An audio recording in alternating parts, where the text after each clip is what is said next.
even more slimy classic car dealer stuff. So right now it's 9:19 a.m. February 19th. This will be important later on in the video. So I'm going through Facebook Marketplace the other day. Last Monday.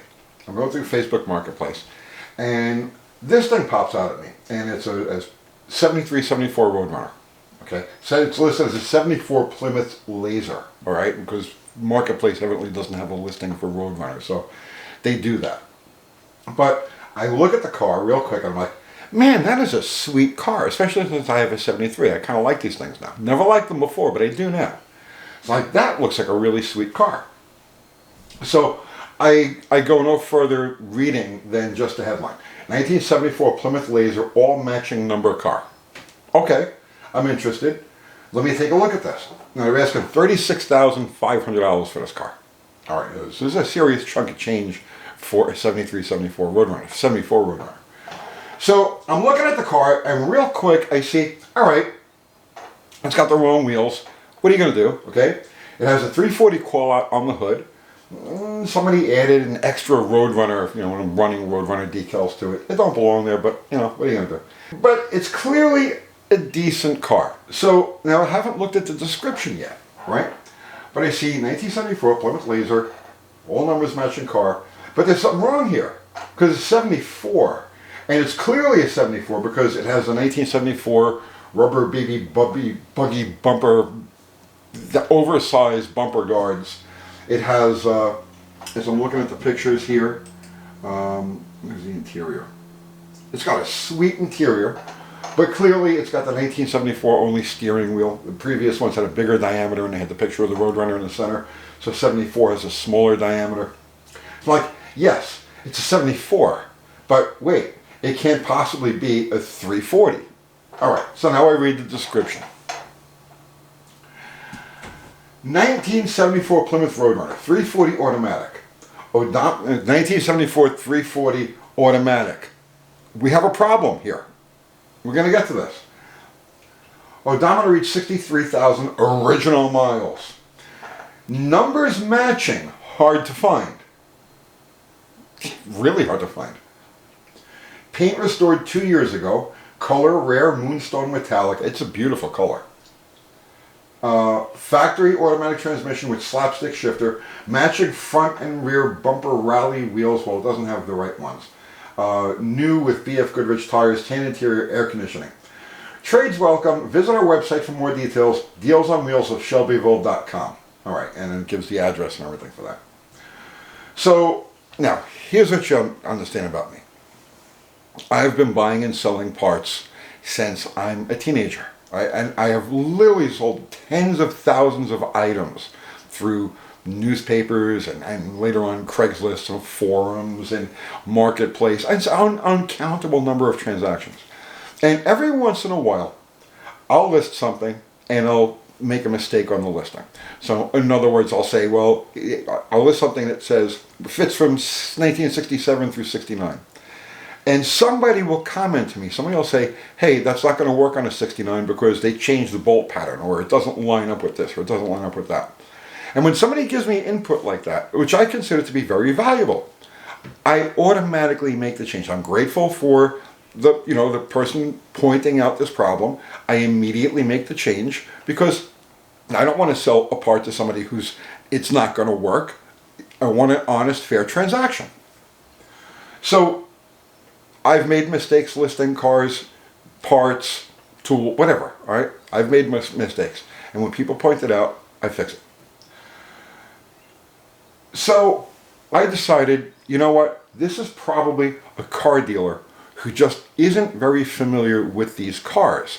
And he bought it, I guess, with the previous owner, whoever he bought it from, telling him that it was an original 1974 340 Roadrunner. All numbers matching. Okay, here's the problem now. There's no such thing as a 1974 340 Roadrunner. They stopped 340 production in 1973. 1974, you had the 360 in its place. Right? So your engine options on the Roadrunner came with a 318 as standard equipment, came with an optional 360, and an optional 400, and the 440, the GTX package. No 340s in 1974. Did not exist. So therefore, this car could not possibly be a numbers matching, as it says right here, right? Big, numbers matching car can't possibly be. So I do what I think is the right thing. So this is last Monday afternoon. And this was last Monday at 5:44 p.m. So I send the seller a message. Now this is important to know also, okay? I never post on Facebook under my own name, right? So it's not like I'm trying to be a know-it-all. I'm not trying to impress anybody with my knowledge or anything like that. This is like anonymous. This isn't me, all right? So I send the guy this message. Just a heads up. There were no 1974 340 cars built. The 340 was discontinued in 73 and replaced by the 360 in the Roadrunner.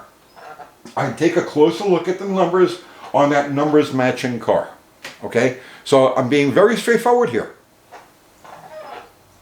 Something is definitely wrong there. Okay, so that's the message that I sent.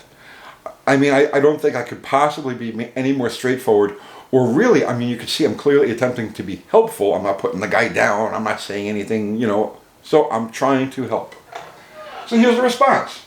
And I thought it was a perfectly acceptable response. I thought it was good. I'm like, I patted myself on my back. I was like, I helped somebody out here. I kept them from getting into a bad deal. This is the response I got. It's a 318. My office secretary messed up. My apologies. I'll have it fixed tomorrow. This is what he responds to me. And like I said, I pat myself on the back. I'm like, you did the right thing and you helped somebody out. You gave some valuable knowledge and you possibly helped somebody from getting misled when they bought the car. He'll fix it tomorrow. I didn't think anything of it. So this morning, I'm going back through Facebook Marketplace just before I head off to the shop. And I see this Roadrunner pop up again. The ad for the Roadrunner. So this is the current ad as it reads today. 1974 Plymouth Roadrunner, 340 automatic, odometer reads 62,000 original miles, numbers matching, hard to find, paint resist. In other words, he hasn't changed a single word in this ad. Hasn't changed anything. After he told me, yes, oh, thanks for pointing it out, more or less. I'll change it tomorrow. No, he didn't change it. A week later, 7 days later, it's still the same ad. And so some of you are like, well, what's the big deal? It's his car, let him sell it as it is, right? As he wants to sell it. The difference is about $20,000 because the difference between a 318 Roadrunner and a 340 Roadrunner is about 20 grand. You could buy a 318 Roadrunner in this condition for around 15,000, give or take. They're nice cars, don't get me wrong, they're great drivers. If you're looking for a really nice classic car, muscle car look kind of daily driver, nothing beats a 73, 74, or 318 Roadrunner. They're great, okay? But it's not the 340. It doesn't run like a 340. It doesn't have any of the, and it certainly doesn't have any numbers matching, which is what he's saying here. Also, I noticed in this, there's lots of pictures of the car in the ad, not a single picture under the hood. Because I guess maybe it looks like a 318. I don't know. Not as psychic. I can't see through the hood. More slimy, classic car dealer stuff. This is just out and out. It's not just lying by omission. This guy's literally lying at this point because the correct information was given to him. And he acknowledged the correct information.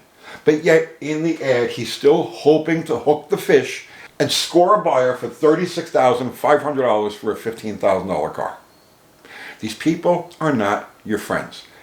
Buyer beware, obviously, right? But, there's so many people that are just getting into this or they're not that sharp. They're just hobbyists. They're not fanatics. And they can get sucked in by something like this really easy. I think what I want to say here is, when you see something, say something. I do this actually pretty often on Marketplace. I'll see something that's listed wrong or whatever, and I'll message the seller just to let him know, hey, not for nothing, but that's not really an Enderley bug catcher. It's one of them street scoops, or that's not really a Charger console. It's from a Buick Riviera. I do this fairly often because I guess I'm one of those people who's if I see something, I say something. But that's no guarantee people are going to be honest. So Yeah, beware. That's it. I'll see you tomorrow.